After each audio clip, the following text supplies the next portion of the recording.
Bonjour à toutes et à tous, bienvenue dans cette nouvelle vidéo. Aujourd'hui, je vais vous donner 5 conseils pour créer votre CV pour entrer à l'école d'auxiliaire de puériculture. Donc, je le rappelle, pour entrer à l'école d'auxiliaire de puériculture, vous devez faire un CV, mais ce CV doit être unique et seulement utilisé pour la sélection. Vous ne pouvez pas prendre un ancien CV que vous avez utilisé alors pour un autre domaine ou pour un secteur d'activité. Là, c'est vraiment un CV spécifique à la sélection. Il faut vraiment qu'il soit unique. Donc, n'essayez pas de broder ce que vous avez déjà. Partez vraiment d'une nouvelle feuille, d'un nouveau projet pour ce CV. Donc, le CV, bien entendu, je le rappelle, il faut le faire de façon numérique, hein, donc pas à la main. Donc, premièrement, il doit tenir sur une page. Je sais que pour celles qui ont beaucoup d'expérience, des fois, vous débordez sur 2 pages, mais franchement, un CV à lire sur 2 pages, c'est vraiment pas agréable. L'objectif de cet exercice, c'est de synthétiser. Et normalement, si vous faites vraiment un CV spécifique où vous avez seulement les expériences liées à la petite enfance, ça tient sur une page. Et de toute façon, l'exercice, c'est aussi pour montrer ce que vous êtes capable de synthétiser. Vous savez, nous, dans notre métier, on fait des transmissions. Donc, les transmissions, c'est quand on transmet les informations de la journée aux parents ou alors quand les parents nous la transmettent pour qu'on puisse s'occuper d'un enfant la journée par rapport à ce qui s'est passé la veille chez lui. Donc nous, on apprend à faire des transmissions. Si une maman nous raconte toute la nuit d'un enfant, on va pas écrire mot à mot tout ce qu'elle a dit, tout ce que la maman nous a dit. On synthétise. Ben là, c'est pareil. C'est un premier exercice, il faut synthétiser des informations. Deuxième conseil, c'est de respecter les catégories. Donc, il y a plusieurs catégories dans un CV. Il faut qu'il en manque aucune. Vous devez vraiment faire apparaître toutes les catégories qui sont vraiment indispensables pour la création du CV. Vous ne pouvez pas en louper une. Il ne faut pas oublier les centres d'intérêt, il ne faut pas oublier les expériences pro, il ne faut pas oublier la partie contact, il ne faut pas oublier les formations et les diplômes, etc. Il faut vraiment qu'il y ait toutes les catégories. Vous pouvez également faire une catégorie compétences ou alors les inclure dans l'expérience professionnelle. Donc ça dépend de votre choix, du design que vous avez choisi, de la longueur aussi de vos expériences par rapport à la mise en page et la mise en forme de votre document. Il y a plusieurs possibilités, mais en tout cas, toutes les catégories doivent être réunies. Et pour moi, il y en a 2 aussi qui sont indispensables. Ça va être la photo. Pour moi, c'est indispensable, même si c'est pas obligatoire. Pour moi, aux élèves de la prépa, ça devient obligatoire. Je l'impose à toutes les élèves de la prépa parce que je sais que ça fait la différence. Pareil, on ne parle pas de n'importe quelle photo. Il y a vraiment des photos spécifiques à faire pour le dossier d'admission. Et je demande également de mettre un titre et une intro. Il y a plein de personnes qui ne mettent pas d'intro dans le CV. Pour moi, c'est crucial. L'intro qui doit être à peu près sur entre 3 et 5 lignes, pour moi, c'est indispensable dans un CV. Un CV doit être synthétique. On doit pouvoir le lire clairement, même en le lisant en diagonale. C'est pour ça qu'il ne faut pas faire des longues phrases, etc. Mais il faut quand même qu'il y ait votre âme.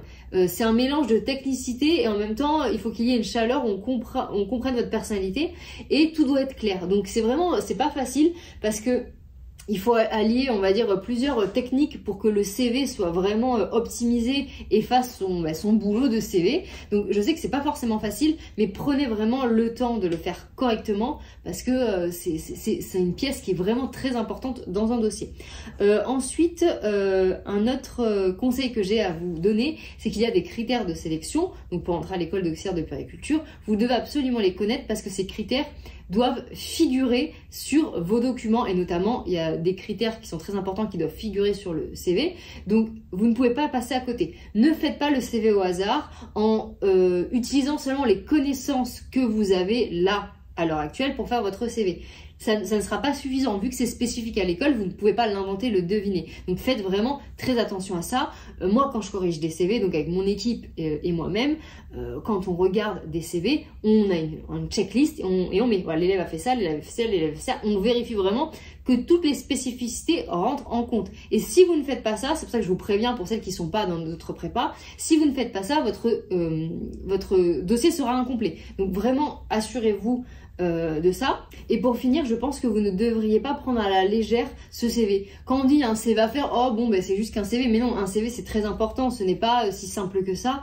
Et ne bâclez pas cette épreuve en vous disant non mais le plus important de toute façon c'est l'oral ou le plus important c'est la rédaction parce que ça a l'air plus compliqué. C'est pas parce qu'un CV ça n'a pas l'air compliqué que ça l'est déjà, parce que moi je trouve que pour répondre à tous les critères, il faut quand même se creuser la tête. Dans les corrections qu'on fait, le CV il est en moyenne repris donc l'élève elle fait la prépa, donc elle a quand même une base où elle sait ce qu'elle doit faire, mais après on le reprend des fois 2, 3, 4 fois. Donc je me dis, si on n'a pas les bases et qu'on le reprend pas, je vois pas comment le résultat final peut être autant à la hauteur. Quand je me dis qu'une élève elle a déjà fait tout le programme, regardez les vidéos, regardez les PDF, regardez les cours, elle nous envoie une version et on a encore pas mal de choses à modifier, je me rends compte que c'est vraiment un travail qui est minutieux, et il faut vraiment s'y pencher et potasser sur ce CV. Donc si vous voulez faire votre CV actuellement, ne faites pas ça à la va-vite. Prenez vraiment le temps de vous dire pourquoi j'écris ça, est-ce que c'est mieux d'écrire ça, est-ce que c'est utile, est-ce que ça me met en valeur, où je place également les choses pour que ce soit plus judicieux. Il y a plusieurs designs, il y a plusieurs formes, il y a plusieurs couleurs. Comment comment j'organise tout, déjà le savoir et toutes les informations que je vais devoir mettre sur le CV, plus trouver l'équilibre avec le design. Donc prenez le temps, vraiment le conseil que j'ai à vous donner, c'est prenez le temps avec ce fameux CV qui est une pièce maîtresse de votre dossier. Il y a une partie aussi créative dans le CV, donc moi je trouve que c'est plaisant quand il y a un beau CV qui arrive. J'adore les résultats, les avant-après sur des CV qui sont pas travaillés et après qui sont travaillés. C'est une belle pièce, vous pouvez mettre de la couleur, vous pouvez quand même vous amuser sur votre CV et mettre d'une certaine façon votre personnalité. Un CV, c'est vraiment quelque chose d'unique. Donc, prenez du plaisir à le faire, mais n'oubliez pas de respecter les critères de sélection. Donc voilà, j'espère que cette vidéo vous aura plu. Si vous voulez vous préparer avec nous pour entrer à l'école d'auxiliaire de puériculture et que vous voulez faire votre dossier parce que vous savez pas vraiment par où commencer, vous galérez un petit peu à vous structurer et que vous voulez vous préparer avec nous à l'oral parce que voilà, pareil, vous êtes stressé, vous savez pas quoi dire, vous savez pas par où commencer, vous savez pas comment vous préparer, quelles questions le jury va vous poser. Voilà, si tout ça c'est flou pour vous et que vous avez besoin d'aide, alors je sais qu'il y a des élèves qui arrivent à travailler seuls, d'autres qui ont besoin d'un appui. Nous on sert à ça, à être l'appui des élèves qui en ont besoin. Donc si vous voulez vous préparer avec nous, je vous mets le lien en dessous de cette vidéo de notre prépa en ligne, donc franceprepa.com.